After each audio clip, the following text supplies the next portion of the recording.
Welcome back to my channel Global Gunjan. आज हम लोग बात कर रहे हैं फ्लावर अरेंजमेंट के बारे में। जैसा कि आप प्रीवियस वीडियो में इसका पार्ट 1 देख चुके होंगे, उसमें हम लोगों ने काफ़ी इंपॉर्टेंट पॉइंट्स के बारे में बात कर ली थी। इवन हमने फर्श सज्जा यानी कि उसमें अल्पना वगैरह इन चीज़ों की भी बात की थी। अभी हम लोग जो फ्लावर अरेंजमेंट है उसी टॉपिक को आगे फर्दर और थोड़े इंपॉर्टेंट पॉइंट्स को देखते हैं।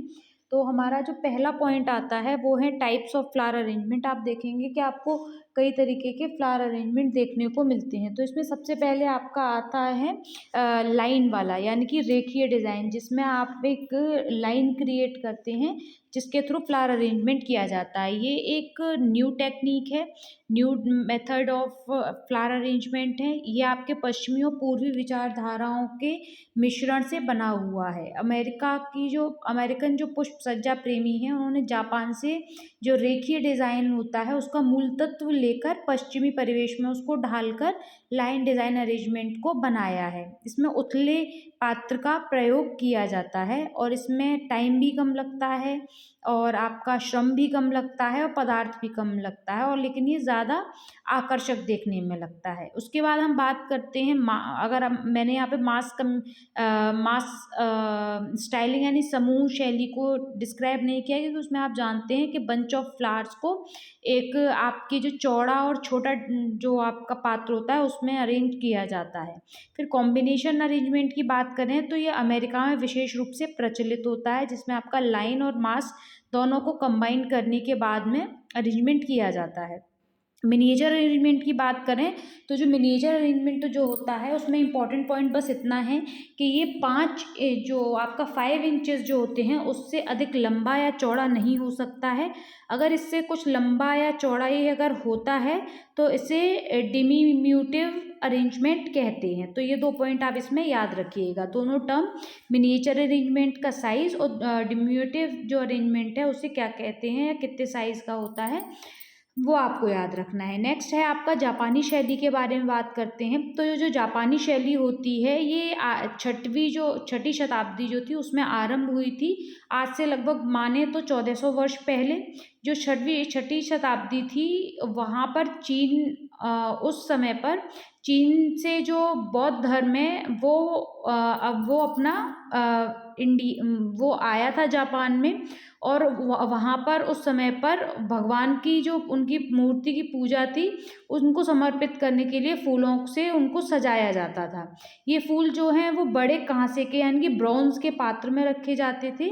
ये सज्जा 10 से 15 फीट की ऊंचाई पर होती थी। मतलब ये जो फ्लावर अरेंजमेंट है वो चीन से जब बुद्ध आए थे जापान में तो उन्होंने अपने भगवान को समर्पित करने के लिए, उनको खुश करने के लिए फ्लावर अरेंजमेंट करते थे, जो कि एक ब्रॉन्ज के आपके पात्र में होता था और ये 10 to 15 फीट ऊंचाई पर होता था। धीरे धीरे ये फूल जो हैं वो घरों में जब लोग पूजा करने लगे तो वहाँ पर भी इस अरेंजमेंट को रखा जाने लगा, जिसे तोकोनामा के नाम से जाना जाने लगा। इसकी जो माप होता है वो आपका 10-15 फीट ना होकर कुछ छोटा होता है तोकोनामा का, क्योंकि ये घर में अरेंजमेंट किया जाता है, घर में जो भगवान जी होते हैं उनके लिए। उसमें इसी में जो आपके डिविजन्स आते हैं वो इकेबाना आता है, मोरीबाना आता है और नाजीरे आता है। तो इकेबाना जो है वो जापान में पुष्प सज्जा को इकेबाना कहते हैं। मतलब कोई भी फ्लावर अरेंजमेंट होगा उसे इकेबाना कहेंगे। इसका मतलब होता है जीवित फूल। इसका शाब्दिक अर्थ क्या है? जीवित फूल।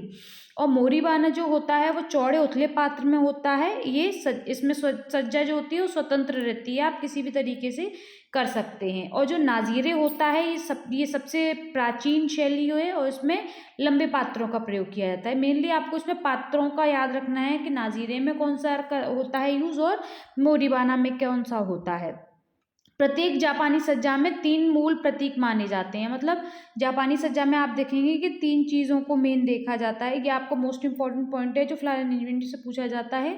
इसमें ये 3 टहनियों के माध्यम से इसमें दर्शाया जाता है। पहला होता है शिन, जिसे स्वर्ग कहते हैं, दूसरा होता है सो, जिसे मानव कहते हैं, और तीसरा होता है हाइकी, जिसे पृथ्वी कहते हैं। जो शिन स्वर्ग है वो सबसे लंबी रेखा होती है और सबसे इम्पॉर्टेंट होती है। ये खड़ी रेखा होती है और ये 10 डिग्री का कोण बनाती है। और मानव वाली जो रेखा होती है सो, वो वक्रीय होती है। ये लंबाई में शिन से के 3/4 पार्ट में होती है और 45 डिग्री का कोण बनाती है। इसको मैं भी आपको डायग्राम के थ्रू भी समझा दूंगी। और जो आपकी हाइकी होती है, जो सबसे छोटी रेखा होती है, ये सो की यानी कि मानव की 3/4 होती है और ये भी वक्रीय होती है और ये 75 डिग्री पर कोण बनाती है। जापानी पुष्प सज्जा में तीनों प्रमुख रेखाओं को जमाने के बाद में जूशी को लिया जाता है। जूशी क्या होते हैं? ये फूल और पत्तियां होती हैं जिनको बेस में लगाया जाता है। परिचिह्न या फिर प्रमुख टहनी से ऊंचाई में 3/4 से अधिक नहीं होते हैं। जूशी को खड़ी मध्य रेखा से दाईं तथा बाईं ओर झुका दिया जाता है। ठीक है, मोरीबाना और नाजीरे में भी इन्हीं 3 रेखाओं का उपयोग किया जाता है। इन्हें खड़ा या फिर अपराइट या फिर कुछ झुके हुए यानी कि स्लांटिंग मेथड में इनकी व्यवस्था की जाती है। खड़ी रेखा में शिन स्वर्ग सबसे ऊंची टहनी रहती है, परंतु आड़ी व्यवस्था में जो सो है मानव है वो सबसे ऊंचे कोण पर व्यवस्थित रहता है। जैसे कि आप अगर इस डायग्राम में देखेंगे, ये आपका वर्टिकल अरेंजमेंट है, खड़ी व्यवस्था है जिसमें मानव ऊंचे कोण पर है। मैन आपका ये आपको 10 डिग्री पर दिख रहा है। देखिए 0 डिग्री पर सबसे पहले यहाँ पे एक काल्पनिक रेखा ली गई है जिसमें 10 डिग्री पर मैन है सबसे ऊंचा, फिर हेवन है 45 डिग्री पर और अर्थ है 75 डिग्री पर। यह आपका वर्टिकल अरेंजमेंट में यानी कि खड़ी व्यवस्था में होता है जिसमें मानव सबसे ऊंची रेंज पे होता है। फिर उसके बाद आपका आता है स्लांटिंग व्यवस्था। स्लांटिंग व्यवस्था में आप देखोगे अगर 0 डिग्री पर देखा जाए तो वहाँ पर सबसे ऊंची रेखा 10 डिग्री पर जा रही है जो मानव स्वर्ग से भी ऊपर होती है। 45 डिग्री पर जो है वो आपकी कौन सी रेखा है? हेवन की रेखा है। और जो अर्थ की है वो आपकी 75 डिग्री पर है।